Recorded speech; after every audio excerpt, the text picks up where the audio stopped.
Hola, yo soy Ana María, integrante de Salud Integral de la Mujer, y en esta presentación vamos a hacer un recorrido por lo que denominamos puerperio, etapa que se inicia apenas nacido el bebé, en su desarrollo fisiológico y eventualmente con la aparición de alguna patología.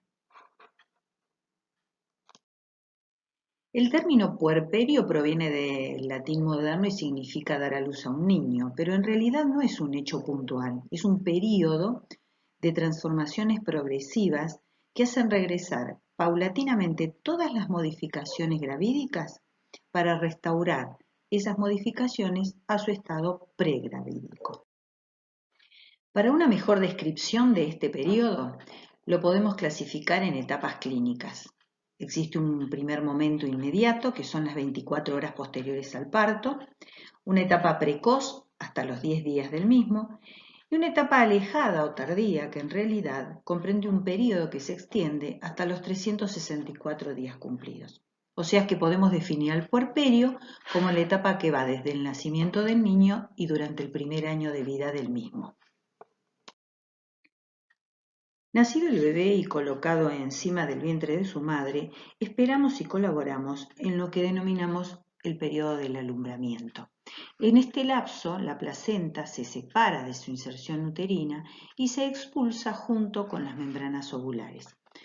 Esto se produce alrededor de los primeros minutos y la primera media hora del nacimiento. Por supuesto que pueden ocurrir complicaciones durante este periodo. Las más frecuentes son, por ejemplo, que sea eliminada la placenta y que nosotros en el examen constatemos que no se encuentra completa, con lo cual podemos diagnosticar la retención de restos placentarios, o que eliminada la placenta completamente no se produce la buena contracción uterina, por lo que continúa la hemorragia. En ese caso hablaríamos de la hemorragia posparto, y menos frecuentemente de inversión uterina aguda. Por supuesto que para que ocurran estas complicaciones son necesarios factores predisponentes en la paciente, que tenga una gestación múltiple, un polidramnios con una sobredistensión uterina, que haya sido un parto obstructivo distóxico, un trabajo de parto prolongado o la utilización de algún instrumento, o que haya tenido antecedente de estas complicaciones. Existen indicaciones para las medidas preventivas, como son fundamentalmente el manejo activo y la utilización de oxitóxicos que iremos desarrollando a lo largo de la presentación. Bueno, esta diapositiva a primera vista bastante poco amigable es un algoritmo que lo pueden encontrar en el manual de manejo de la emergencia obstétrica del Ministerio de Salud de la República Argentina, y es un algoritmo para la atención del tercer periodo del parto. En la parte central están las indicaciones para el manejo de un alumbramiento normal y a ambos lados, hacia la izquierda y a la derecha, las posibles alternativas o complicaciones y por supuesto las conductas e indicaciones terapéuticas a tomar. Es muy simple, la parte central dice simplemente que una vez dejado el bebé sobre la madre, debemos cortar y clampear el cordón, traccionar suavemente hacia abajo con una mano y una contratracción sobre el útero para que sea expulsada la placenta. Una vez que la placenta es expulsada, hacerla girar para que queden las membranas retorcidas y finalmente terminar la extracción. Las eventualidades de ese proceso fisiológico, cualquier complicación, también podemos encontrar el manejo en este algoritmo. Una vez internados, la madre junto al niño, es un periodo de cercana observación, porque es en el que se producen la mayoría de las hemorragias pospartos, la atonía uterina, la retención de restos placentarios, a los que podemos agregar los desgarros cervicales y o vaginales que no hayan sido diagnosticados y corregidos en el momento del parto inmediato. Puntualizando el control clínico de la madre, no tenemos que olvidarnos del control del sensorio, la temperatura axilar, el pulso, la tensión arterial y la diuresis espontánea. Esta es una de las complicaciones que a veces se ven en el posparto, a veces debido a un periodo expulsivo prolongado, con lo cual la paciente puede presentar un vaciamiento incompleto de la vejiga por irritación, una incontinencia urinaria o a la inversa, dificultades en el vaciamiento de la vejiga con producción de un globo vesical y por supuesto el control de las deposiciones. En el examen físico, controlar los cambios uterinos, que éste disminuya progresivamente de tamaño, que se encuentre a nivel umbilical o infraumbilical, firme, bien definido. Los cambios cervicales, que en ese momento no vamos a hacer el examen físico, y por supuesto la evaluación de la vulva y el periné, que paulatinamente va recuperando sus dimensiones y rugosidades habituales, a veces se pueden ver paquetes hemorroidales, y fundamentalmente el control de la incisión de la episiotomía si es que fue realizada o si fue necesaria. El útero mantiene su actividad contráctil, que se manifiesta fundamentalmente a través de dos elementos. Uno son los loquios, que es un líquido expulsado a través de los genitales externos, de los cuales tenemos que evaluar, por supuesto, la cantidad. El color en sus inicios, en los primeros días, es hemático, luego se va transformando en cero hemático y finalmente, a partir de los 7-10 días, persiste en una secreción serosa. Y un elemento importante de los loquios es el olor. Una evaluación de los mismos es como un signo precoz. El olor fétido de los loquios nos puede estar indicando el ascenso o la aparición de gérmenes y la posibilidad de una infección. Y el otro elemento son los entuertos, que son contracciones uterinas que generalmente empiezan a aparecer cuando la paciente empieza a dar inicio a la lactancia y que se manifiesta como un dolor cólico suprapúbico que generalmente, producida la contracción, va acompañado por pérdida de líquido por los genitales externos. Y siguiendo con el examen físico, el control de las mamas, controlando la secreción de calostro y leche, fundamentalmente que el bebé esté en una buena posición para prenderse para el amamantamiento y hacer hincapié en la importancia del amamantamiento realizado a libre demanda. Una vez producido el alumbramiento, la caída de las hormonas placentarias permiten entonces la acción de la prolactina, la que inicia el amamantamiento y además lo mantiene a lo largo de todo el puerperio. En las 72 horas posteriores al parto es que las mamas se engurgitan, se ponen tensas y aumentan de volumen. En realidad la primera leche se denomina calostro, que es un fluido amarillento y espeso que tiene alta concentración de inmunoglobulinas, macrófagos y linfocitos, a veces producido inclusive durante la gestación.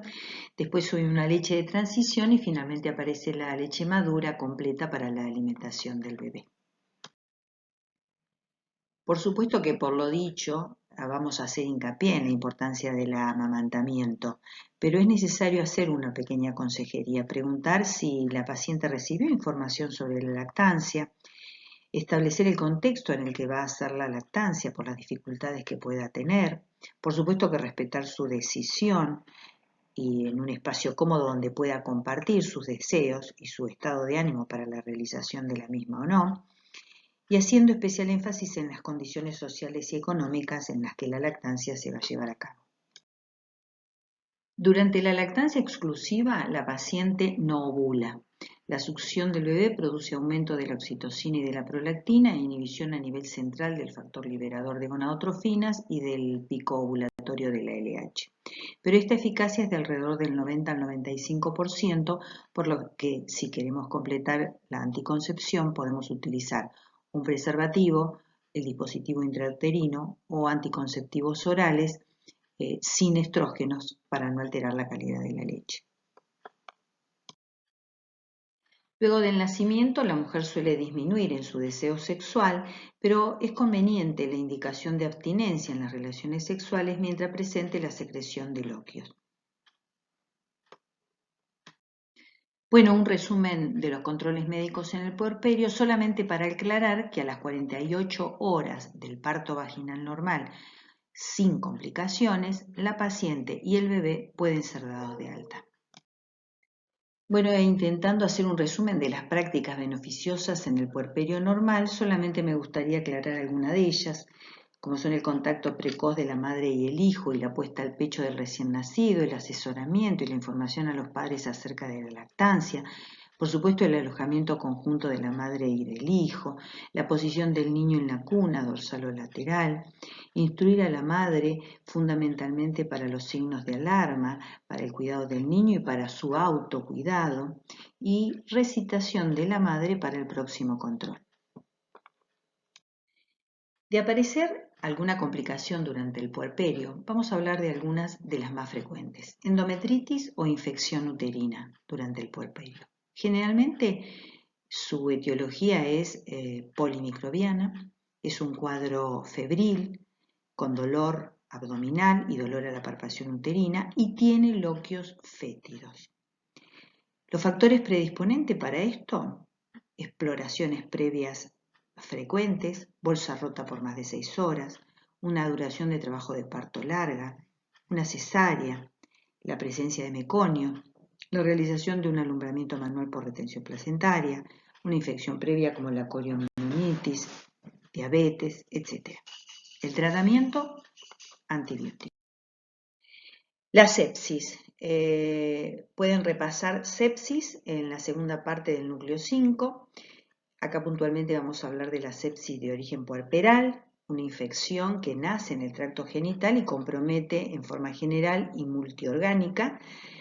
Produce un 15% de muertes maternas, es un cuadro febril con dolor pelviano, con loquios fétidos, un útero subinvolucionado y por supuesto signos de compromiso general.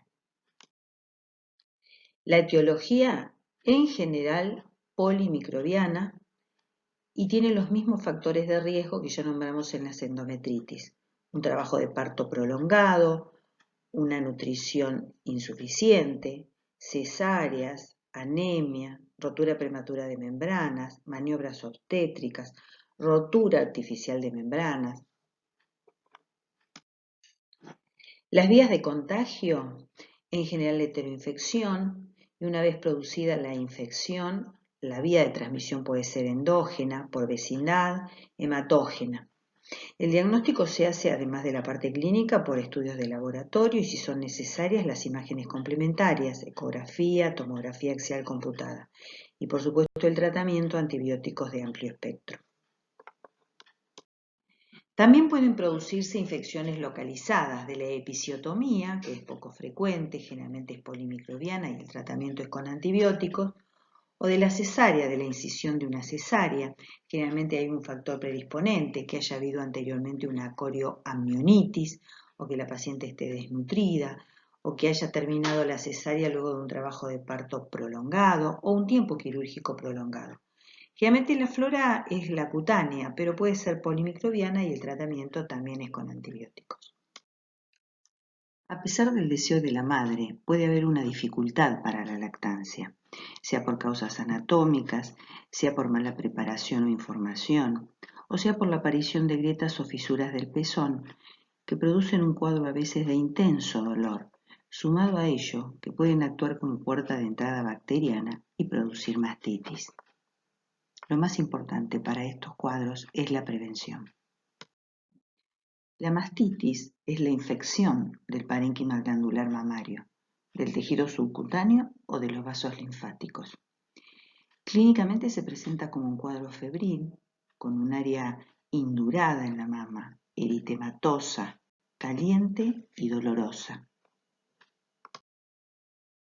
En el 50% de los casos, el agente etiológico es el Staphylococcus aureus y la vía de acceso es la canalicular. Y según donde asiente la infección, podemos tener una galactoforitis, si asienta en el tejido celular subcutáneo, un absceso premamario o una linfangitis. El tratamiento supone la utilización de antibióticos, analgésicos y, cuando se produce un absceso, el drenaje quirúrgico del mismo. La mayor parte de las veces no es necesario contraindicar la lactancia. Si por el contrario el cuadro clínico así lo requiriera, la inhibición de la lactancia se realiza con la cabergolina, un agonista dopaminérgico. Al abordar y estudiar el fenómeno de la maternidad, se constata que este hecho conlleva la realización de numerosos ajustes, tanto a nivel social como de pareja y personal. El lugar social para la mayoría de ellas queda restringido a ser madre, un hecho natural, y como tal no necesita aprendizaje, por lo que no se le ofrece la información y práctica adecuada del cuidado propio y la crianza, ni se le presta la ayuda psicológica que se necesita en esta difícil etapa de la vida. Por eso que algunas de esas madres pueden presentar un comportamiento desajustado, leve en algunos casos, que se resuelve pronto y espontáneamente y no requiere tratamiento, más grave en otros, semejante a una depresión mayor, conformando la depresión puerperal, con síntomas como llanto, ansiedad, preocupación excesiva, tristeza, trastornos del sueño. Existen algunos factores que predisponen a la aparición de estos cuadros. Un antecedente personal de depresión, que ese embarazo y parto haya sido no deseado o no planeado, que tenga un pobre apoyo social y familiar, que tenga problemas de pareja, que tenga baja autoestima, que tenga dificultades socioeconómicas. Cuadros que son susceptibles de prevención si se modifican los condicionantes que lo están determinando. Si el abordaje se hace a través de un equipo terapéutico interdisciplinario. Si se crean espacios de encuentro para las mujeres y sus parejas. Y eventualmente, si la situación persiste, puede ser medicalizada con bajo riesgo para la lactancia.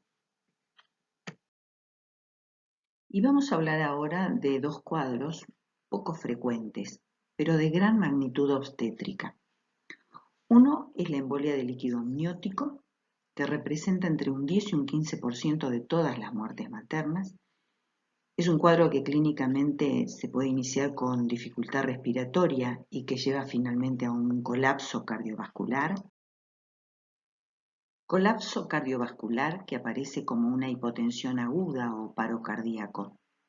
Signos y síntomas agudos que aparecen durante el trabajo de parto o cesárea, durante la dilatación y el nacimiento, o dentro de los 30 minutos posparto. Cuadro de emergencia obstétrica que requiere de asistencia respiratoria mecánica y la utilización de agentes inotrópicos para contrarrestar el colapso cardiorrespiratorio. La complicación más temida es la coagulación intravascular diseminada. Y el tromboembolismo pulmonar. El tromboembolismo pulmonar y la trombosis venosa profunda son dos componentes de una misma enfermedad, que es la enfermedad tromboembólica venosa, aparecida dentro de un estado de hipercoagulabilidad que es el embarazo.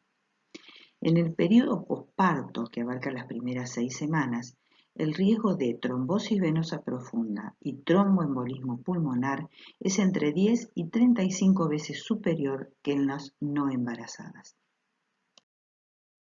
La fisiopatología del tromboembolismo pulmonar está definida por lo que se denomina la tríada de Virchow.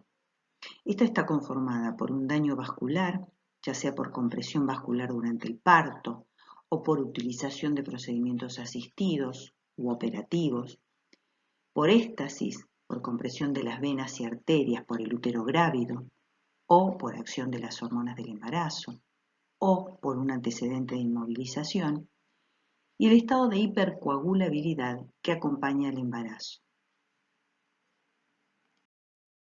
Para su aparición pueden existir factores de riesgos previos ya presentes en la paciente, por ejemplo el antecedente de trombofilias o el antecedente personal o familiar de una enfermedad tromboembólica, la obesidad, el tabaquismo, la diabetes, o pueden aparecer nuevos en el momento del parto, la inmovilidad, la cesárea, una hemorragia posparto, una infección, un cuadro de preeclampsia. Para el diagnóstico del tromboembolismo pulmonar aparecen signos y síntomas clínicos como son la disnea, el dolor torácico, datos de laboratorio que nos marcan el estado de hipoxia y estudios complementarios que incluyen la placa de tórax con la aparición de derrame, infarto pulmonar o atelectasias, la tomografía axial computada, el centellograma para evaluar el índice de ventilación-perfusión y, si es necesario, un ecodoppler venoso de miembros inferiores. Este es un algoritmo simple a tener en cuenta durante la sospecha clínica del tromboembolismo pulmonar. Si tenemos una alta sospecha clínica del cuadro, se inicia el tratamiento anticoagulante. Si hay duda que esa disnea y el dolor torácico se trate de otra enfermedad pulmonar, nos ayuda la realización de la placa de tórax. Como generalmente en la aparición del cuadro de tromboembolismo pulmonar puede haber un antecedente de trombosis venosa profunda, podemos solicitar un ecodoppler de miembros inferiores. Si este es positivo, se iniciará el tratamiento anticoagulante. Y si el ecodoppler es negativo, entonces realizaremos la centellografía pulmonar, ventilación, perfusión. La profilaxis de anticoagulación con heparina durante el periodo antenatal se realiza en pacientes portadoras de trombofilias, en aquellas pacientes con tromboembolismo venoso idiopático, en aquellas pacientes con antecedentes de tromboembolismo bajo anticonceptivos orales o durante un embarazo. Y si no existe patología previa y el tromboembolismo venoso se asoció con un factor de riesgo transitorio, la profilaxis se realiza solamente si aparece nuevamente un factor de riesgo. La profilaxis con heparina en las portadoras de trombofilia de alto riesgo se realiza inclusive en el periodo posparto por ser el periodo de mayor riesgo. Pero lo más importante en esta patología es la prevención, detectar factores de riesgo asociados y formular guías de medidas adecuadas.